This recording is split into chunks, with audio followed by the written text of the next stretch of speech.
అంటరానితనము ఒంటరితనము అనాదిగా మీ జాతికి అదే మూలధనము.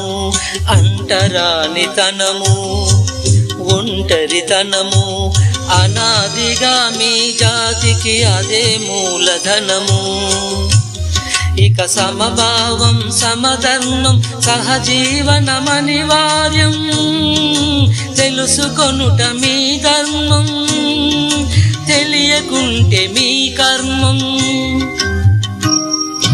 నీలతో నీడ అన్నది నన్ను తాకరాదని, పగటితో రే అన్నది నన్ను తాకరాదని, నీరు తన్ను తాకరాదని గడ్డి పరక అన్నది, నేడు భర్తనే తాకరాదని.